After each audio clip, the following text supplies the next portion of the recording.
Hi friends, in this video I'm going to share what exactly a mortgage scores, how we help customers go from very low mortgage scores to very high scores within a 30-45 day period, over 100 points many times. And then I'm going to also share some of the attributes that these scores have that can either help or break your next approval. So this is very important. Let's go straight into this topic. All right, so let's take it one by one. What exactly are mortgage scores? So FICO, the company that generates over 90% of your credit scores, is also responsible for generating your mortgage scores. Now, let's take a step back here. Remember, you don't have one credit scores. You hear me say this constantly in this channel. You have tons of credit scores. You have over 100. To be honest with you, you have over 200 easily credit scores. And that is a very important factor because you have something called auto loan scores, credit card scores, mortgage scores, and it goes on and on. And FICO is responsible, like I said, for over 90% of these. Now, there's another company out there called Vantage Scores. I'll touch on them a little bit later, but let's stick with FICO. So, back in the 1980s, specifically 1989, FICO created the first mortgage scores. And they started actually releasing these scores heavily in the 1990s. Government agencies such as Freddie Mac, the institution responsible for a lot of our mortgages today, they actually started enforcing specific lenders who wanted to use their programs to actually utilize these specific scores that FICO created. Fast forward into the 2000 up to today, we're still utilizing these scores. Yeah, a couple of decades, we're still into these scores. So the scoring model that we're using for mortgages is actually pretty old.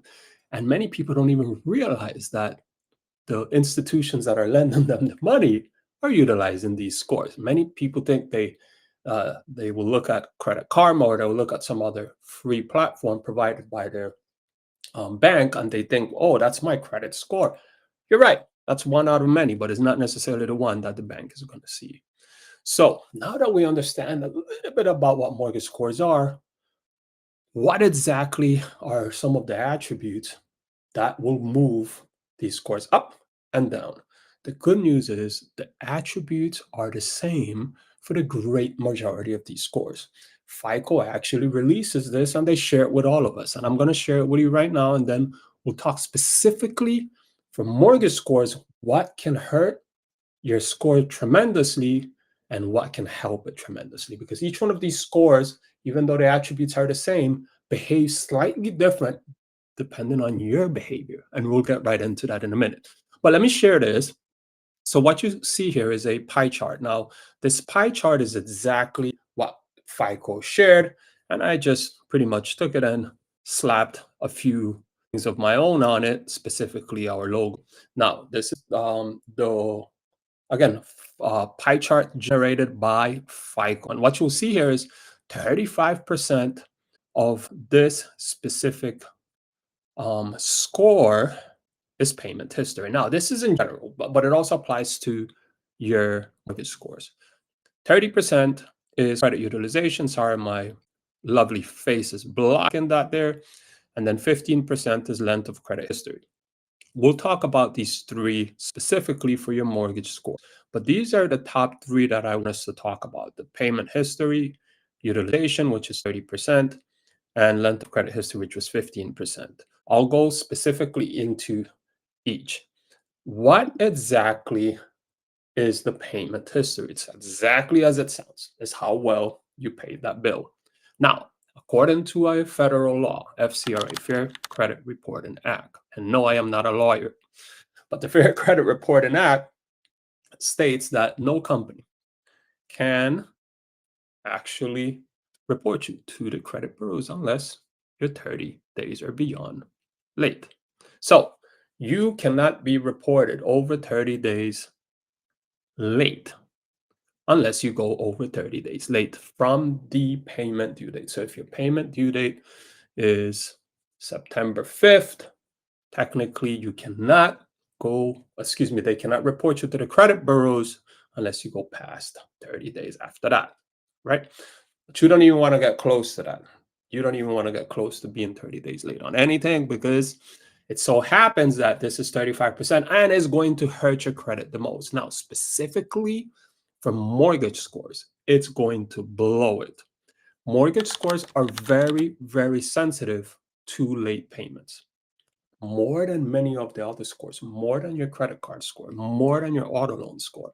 And you can imagine why. Is because obviously the amount that you're probably going to borrow is the biggest portion compared to most of your other debt. So you have to understand, if you go late, it's going to many times hurt your mortgage score more than the other scores. Now, if you go late on any other previous mortgage that you have that's reported to your credit, it's going to hurt it even more. So you don't want to get close to even being late. All right. So that's on payment history. Avoid any late payments for any of these scores. But when you're talking about mortgages or when you're on a contract, you want to stay away from any late payments. It can cost you the loan easily if your score is right on the borderline for you to get approved. All right. Let's talk about number two. Number two is the utilization. Mortgage scores, here's another one. They hate high utilization. They will penalize you. The system will penalize you for high utilization. Now, what's high utilization? If you max out all these credit cards and they report to the credit bureaus, you are going to see a major impact. Easily, depending on your credit profile, you can see many times up to 100 points or more going down because you maxed out that card. So you don't want to max anything out when you're going to be buying a house.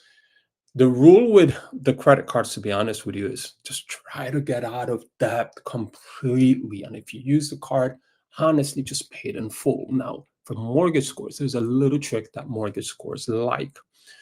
They actually will give you a little bit of points, 5, 10 points. Many times is what we see. If you actually keep a small balance, less than 7% on one card, and just pay the other ones off. So if you have 3 credit cards, you want to keep a small balance of 7% of the credit limit. So if your limit is $1,000 on that card and you keep a balance below $70 and it reports to the credit bureau after the statement closes, you actually will many times see that increase. And the reason why is because the system is looking at the specific usage and is applauding you for staying very low and for managing that card well.